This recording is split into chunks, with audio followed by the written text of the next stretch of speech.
Welcome to our channel. Today we how to connect with General Assembly, full guide step by step clearly. To connect with General Assembly, begin by visiting their official website. Explore the home page to understand the range of courses and events they offer.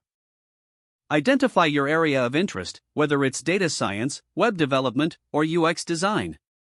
Click on the Classes or Courses tab to see detailed offerings. Select a course that aligns with your career goals or personal interests. Review the course syllabus to check prerequisites and learning outcomes.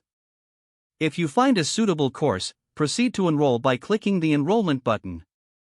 Create an account or log in if you already have one. Fill in your personal details and payment information as required. After enrolling, you will receive a confirmation email with course details. Prepare for your course by gathering any recommended materials. If you have questions, utilize the Contact Us section to get in touch with support. Attend any scheduled orientation sessions to familiarize yourself with the platform. Join community forums or groups associated with your course for networking opportunities. Take advantage of office hours or mentorship sessions offered by instructors. Engage actively during classes to maximize your learning experience. Follow up with any additional resources or workshops General Assembly offers. Stay in touch with your instructor and peers to build lasting connections. As you complete your course, seek feedback to enhance your skills further. Consider joining alumni networks for ongoing support and career opportunities. If the page does not load, refresh the browser or try again in a private or incognito window.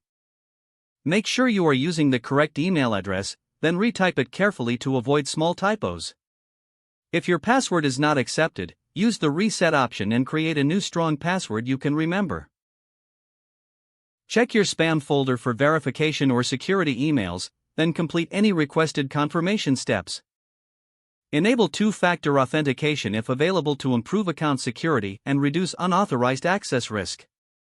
After signing in, review your profile details so your contact information and settings are accurate and current. If you see an error message, note it down and try again after restarting your device and internet connection. Log out when you finish, especially on shared devices, to keep your account and payment information secure. Don't forget to like this video and subscribe to our channel for more step-by-step tech guides.